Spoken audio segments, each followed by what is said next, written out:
कि मशकूर उस्मानी मोहम्मद अली जिन्ना की औलाद है। जो जिन्नावादी किसने कहा? यही ऋषि मिश्रा ने। तो मुसलमान किस हिसाब से उसको वोट देगा? अगर हम जिन्नावादी हैं तो फिर हमारे वोट क्यों आप लेने आ रहे हैं? हमारा वोट का इख्तियार किस लिए आपको दे दिया? लेकिन रखी गई थी, किन बात को लेकर ये बैठक रखी गई है और क्या कुछ निर्णय लिया गया है? यहाँ आज की जो मीटिंग है वो पिछले दिनों हमारी पटना में प्रदेश अध्यक्ष साहब के साथ पूरे बिहार की मीटिंग हुई थी। उसमें निर्देश दिया गया था कि जिस जिस विधानसभा पे हमको लड़ना है वहाँ वो सुनिश्चित किया जाए।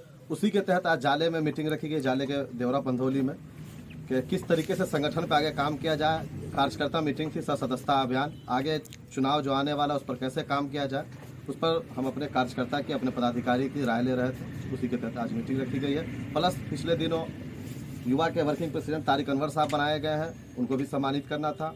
और फैसल रहमान आमिर साहब राजद छोड़ के मजलिस में आए हैं, इनका भी खैर मकदम करते हैं। क्या लगता है सर, बीते जो लोकसभा में परिणाम आया है उसको देखते हुए फिर आगे विधानसभा की किस तरीके से तैयारी की जाएगी? नहीं, अल्हम्दुलिल्लाह लोकसभा में हम लोग जो भी परिणाम आया उससे खुश हैं, संतुष्ट हैं, अच्छा परिणाम रहा।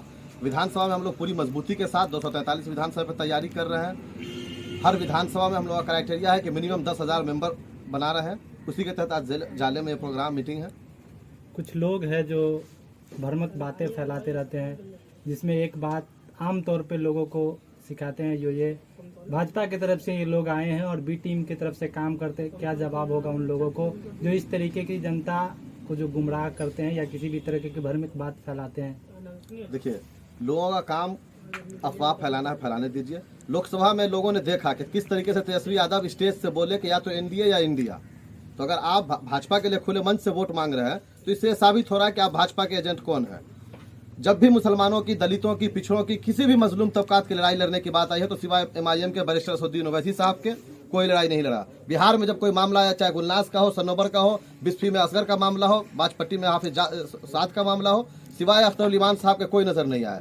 तो लोग आप समझ चुके हैं कि कौन हमारी लड़ाई लड़ रहा है, कौन हमारे लिए काम कर रहा है, कौन हमारे सड़क से लेकर सदन तक कौन आवाज उठा रहा है। तो लोग जो भी कहें, लोग समझ रहे हैं, लोग पढ़े लिखे हैं, आप समझ गए हैं। ये पुराना राग हो गया कि बीजेपी की बी टीम है, फला है, चीना है, उससे अब कोई दिक्कत नहीं है। अल्हम्दुलिल्लाह हजारों की संख्या में, सैकड़ों की संख्या में जिस गांव में जा रहे हैं लोग आ रहे हैं, पार्टी की शमूलियत अख्तियार कर रहे हैं। जब बिहार में जनगणना कराया गया था तो वहाँ एक नारा दिया गया था, जिसकी जितनी भागीदारी उसकी उतनी हिस्सेदारी। लेकिन जब लोग सभा का टिकट का बंटवारा की बारी आई तो कोई पार्टी का अगर आप उठा के देखेंगे तो उस तरीके का कुछ देखने को नहीं मिला। क्या एमआईएम आगे विधानसभा में इस तरीके करने जा रही है? यही चीज हम लोगों को समझा रहे हैं कि जो लालू प्रसाद यादव समाजवाद का नारा देते थे, जिसकी जितनी हिस्सेदारी उसकी उतनी भागीदारी। भाई तो कहाँ गई भागीदारी? 18% आबादी है, उसको 2 टिकट दिए हैं। आपके घर में 10 आदमी है, उसमें 3 सीट आप ले ली हैं। क्यों भाई? सिर्फ आपकी बपौटी नहीं ना है। चपरासी क्वार्टर से आज शीश महल तक मुसलमान आपको पहुंचा दिया, लेकिन मुसलमानों को आप जो बंधुआ मजदूर समझ रखे हैं वो अब नहीं चलेगा। पिछले दिनों आप देखिए कि 9 लोकसभा पे हम लोग लड़े, 5 हिंदू भाई को उसमें हमने टिकट दिया है। जिसकी जहां जितनी हिस्सेदारी है, अगर उसको सच में कोई जमीन पर खड़ा उतार रहा है तो वो एमआईएम है। इसी तरीके से इंशाल्लाह विधानसभा में भी जिसकी जहां जितनी हिस्सेदारी है उसके हिसाब से हम लोग टिकट देंगे। सर, एक सवाल बनता है, जब कहीं उत्पीड़न का मामला होता है, कहीं लोगों को जो दबाया जाता है, उस पर कोई पार्टी सामने नहीं आती है। जब वोट का मामला हो तो हर पार्टी अपनी दावेदारी और अपनी हिस्सेदारी मांगने के लिए मैदान में आती है। जनता इससे कैसे फैसला ले पाएगी किधर जाना है? कैसे आप अपने तरफ आकर्षित करेंगे? नहीं, देखिए, जनता आप समझ चुकी है, लोगों के बहकावे में अब नहीं आएगी। आप देखिए कि जिसकी 3% की आबादी उसका पार्टी है, 1.5% माझी की आबादी उसकी पार्टी है, सन ऑफ मल्ला है, सन ऑफ माझी है, सन ऑफ कुशवाहा है, सन ऑफ यादव है, तो भाई सन ऑफ मुसलमान क्यों नहीं होगा? हम तो सबको साथ लेकर चलने की काम कर रहे हैं।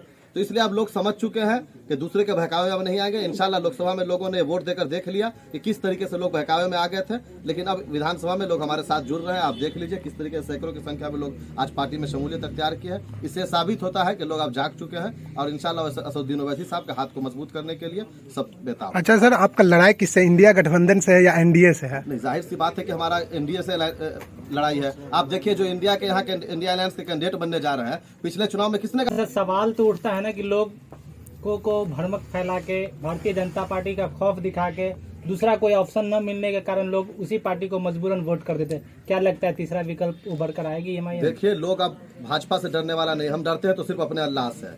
बहुत 75 साल से भाजपा के डर दिखा के आप लोगों ने वोट लिया है। इस बार एमआईएम के साथ लोग आएंगे। न जिन्नावादी जो कहा था उसके खिलाफ MIM के हक में और पूरी मजबूती के साथ एक एक बूथ पर हमारा कार्यकर्ता इंशाल्लाह और लोग अब वोट देंगे। अच्छा सर, एक आखिरी सवाल, किसी क्षेत्रीय पार्टी से कुछ गठबंधन की बात चल रही है आप लोगों से? नहीं, देखिए ये प्रदेश अध्यक्ष और आला कमान का फैसला है। अभी वक्त है, जैसा वक्त आएगा तो देखेंगे प्रदेश अध्यक्ष और आला कमान जो फैसला लेगी उस पर हम लोग काम करेंगे। आपका बहुत बहुत शुक्रिया।